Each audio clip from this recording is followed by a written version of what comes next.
He seems to be getting absolutely everything he wants. Look, his aim has always been, firstly, the subjugation of Ukraine, whether kinetically or politically. But always been more than that. It's always been about breaking Europe apart. And here, what really worries me, actually, is there is a genuine stated mutual interest between the Russians and the US administration, which sees the EU as the ultimate enemy they need to break. They're irritated by it for different reasons. And the idea of a secure Europe definitely irritates the Russians. So step one for Putin is subjugate Ukraine. Step two is make sure Europe is divided and incompetent. So what really worries me if America starts to align with that. Of course, usually America said, we want a strong Europe. We want to lift, you guys need to stand up for yourselves. So that's what is sort of the best case scenario right now, that remains a priority. Is President Putin still of the view that Ukraine should essentially not exist? Look, I mean, essentially is the operative word. Ukraine actually existed as a member of the UN during the USSR, but it was de facto under control. So whether it's literally incorporated into Russia or likely just politically under control, either one of those works, but it has to be broken. It cannot be sovereign in any meaningful way. Right. And Dame Pauling, former British ambassadors to the US have expressed concern about the UK sharing intelligence with the US. Do you share that or not? Well, not as things stand, no. And I think we're still a long way from that being something that we shouldn't be doing. On the contrary, I want to see that continue, because we need to get our input into the US. So my answer to that is no. I can envisage circumstances, however, obviously, if some of the potential consequences of the Trump policy were actually to eventuate, in which, in fact, we would probably reduce or indeed operate separately. But I think we're a long, long way from that, and I think this is much more tactical situation.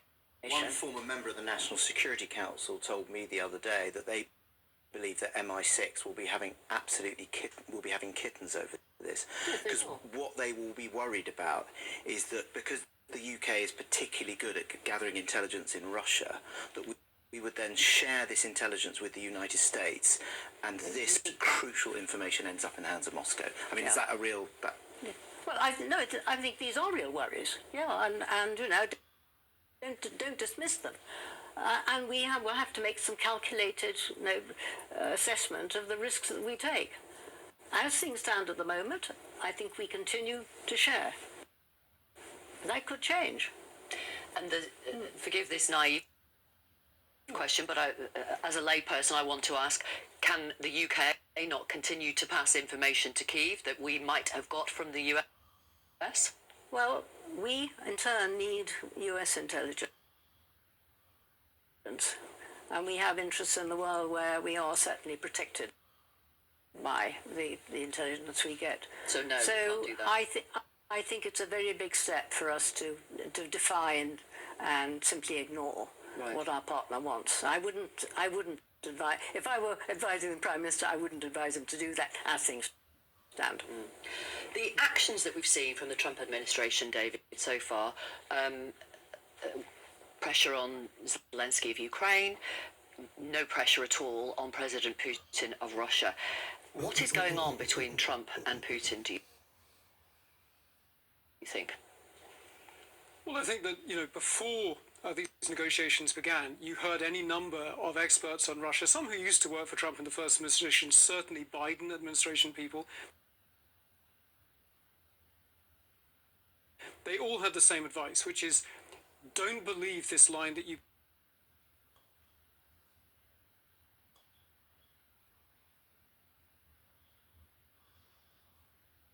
been saying on the campaign trail, that you can end this war in 24 hours. Certainly not get a good ending to this war in 24 hours. Why do you imagine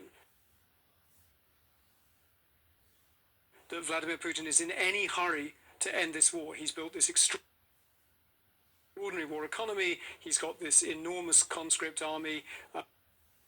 He has more manpower than Ukraine. He's not actually done fantastically well in gaining territory. He controls about the same broad percentage of territory, 20%, that he did a couple of years ago. But nonetheless, there's no evidence that Vladimir Putin is desperate to end this war. And so that haste, that apparent willingness to take anything that you could call peace, which is just a ceasefire without any kind of long-term guarantees, that worried people going into this. And then since then, I think people have been stunned to see the Americans offering concession after concession up front. You know, Trump talking about ending the isolation of Russia, bringing it back into the G7, G8. Sanctions is an absolutely huge thing that Vladimir Putin wants lifted, because for a long time there was disappointment about, remember a couple of years ago there was this talk about breaking the Russian economy, the toughest ever sanctions, and then there was a period where the Russian economy was just a lot more resilient than people had expected. But I was just in Washington last week, people there are saying it would be tragic to lift the sanctions now, because finally they're biting. You can see real signs of pain in the Russian economy. Rocketing inflation, sky-high interest rates, real problems with lack of access to foreign currency. Their economy really feeling the strain of being run as a war economy.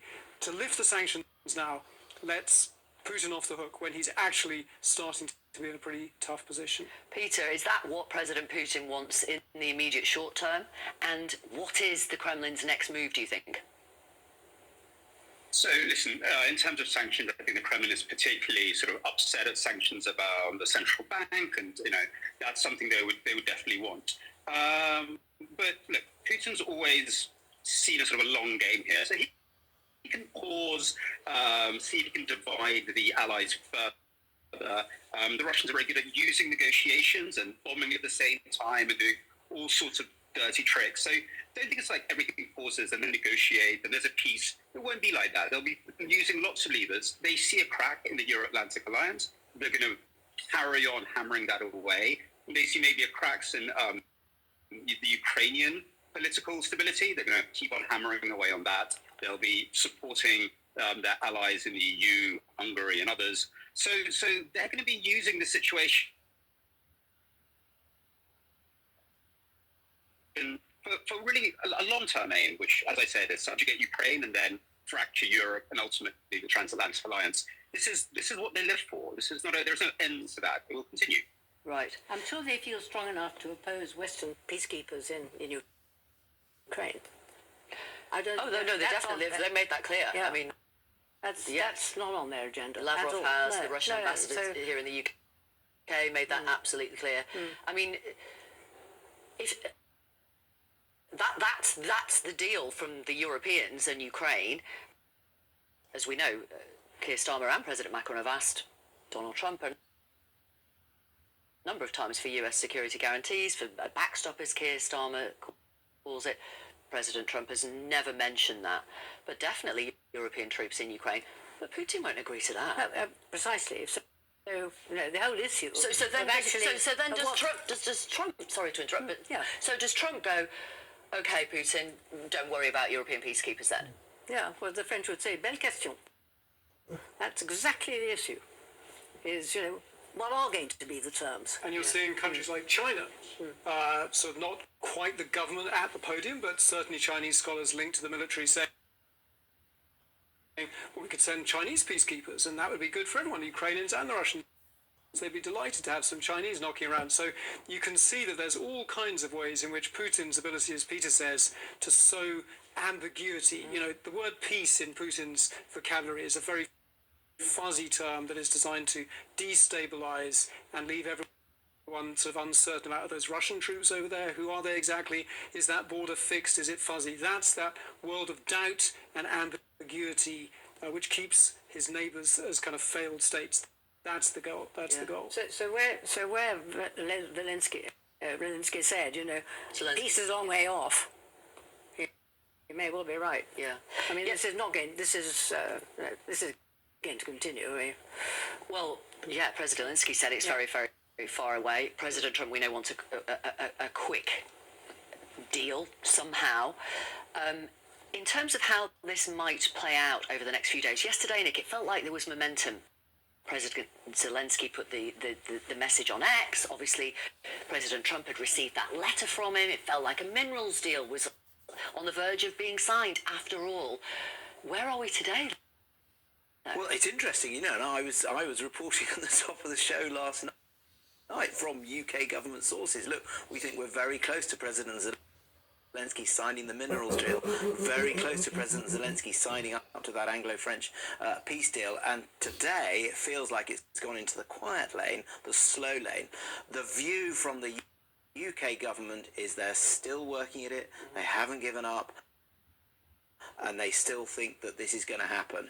I mean, maybe what we're going to see, there's a European Council starting in Brussels tomorrow. President Zelensky will be there. Emmanuel Macron will be there. Obviously, Keir Starmer won't be there, so maybe it moves there. But the UK is not giving up on those two things happening and not giving up on a peace arrangement with the United States. But clearly, Emmanuel Macron is having his downs.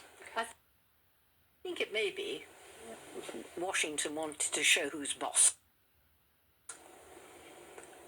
And it may be, you know, that tomorrow, by then, they will have shown who's boss. Okay. And we may move back. I mean, this is the problem, that we don't know what's tactics and what's long-term strategy. We don't. No. And we'll be here every night reporting and trying to analyse and trying to work it out. Thank you all very much. Thank you for your time. And Peter in Tampa, thank you very much as well. Next, Florida has opened a criminal investigation into Andrew and Tristan Tate, days after they returned to the US while facing human trafficking charges in Romania, which they deny. After the Tates landed in Fort Lauderdale last week, Governor Ron DeSantis told reporters the brothers weren't welcome in Florida and that he would have the Attorney General examine the case. Here in the UK, police are investigating allegations of rape and human trafficking, as well as a civil case from 4 women alleging that Andrew Tate raped them. He denies all those allegations. One of those women told me what she says happened to her, and the details are graphic. We went to my room to have sex, and whilst we were having sex, he put his hand on my throat and strangled me until I lost consciousness. And then when I kind of came back around, it was a bit confusing at first because you don't really know what's happened when you kind of pass out. But he was still having sex with me when I kind of came back around again. Well, today Andrew Tate had this to say to his almost 11 million ex-followers. You know, after 6 years of being called a terrible person and a sexual predator, I've never had a trial. I haven't beaten a trial. I haven't gone to trial and won. No, I've never been to trial ever. And now there's people sitting here screaming about how I'm a terrible person and I had to go to jail forever. And Florida's going to take me to trial. Well, we're going to see.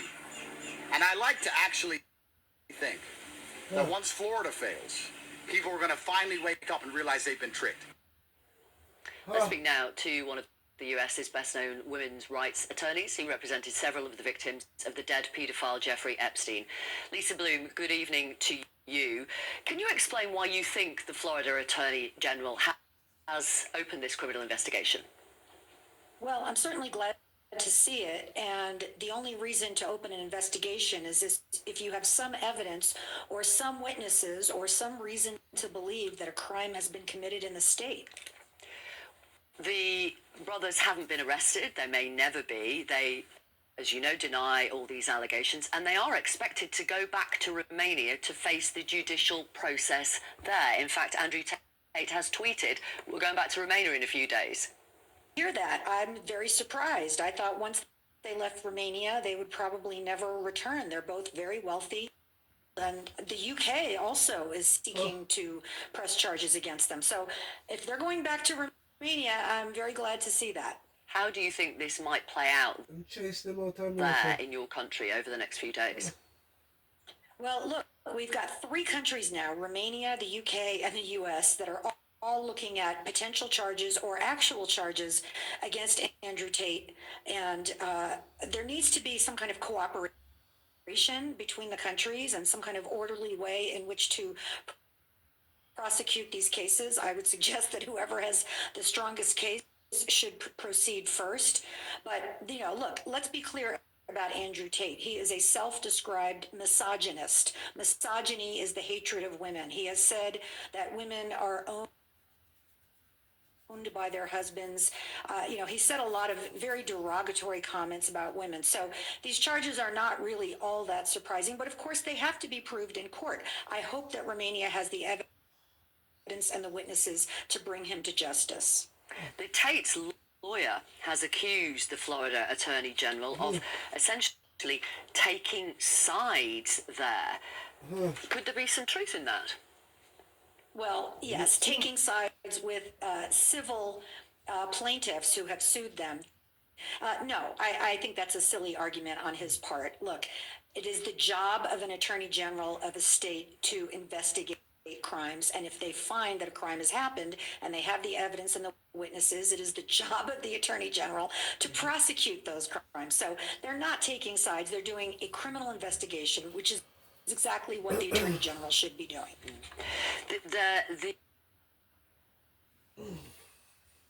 The Tates were brought up in the House of Commons today, actually, at Prime Minister's questions at Westminster. The Prime Minister was asked whether the UK government would urgently request their extradition to the UK. Would that be appropriate, do you think?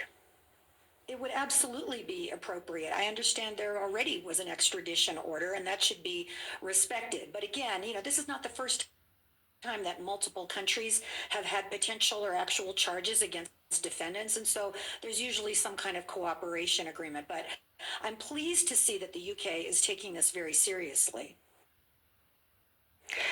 How well, I mean, the Tates are very well known here in the UK. How well known are they in the States? Unfortunately, they're very well known. They have many, many social media followers, especially young men who really look up to them and emulate them for their gaudy shows of wealth, for their you know, insulting comments about women. Unfortunately, that does get a following. Lisa Bloom, thank you very much for talking to us this evening. We appreciate your time. Thank you. Thank you. Right, let's have a look at some of the stories on tomorrow's front pages. The Guardian. And if you want to carry on watching news tonight, please turn over to BBC Two.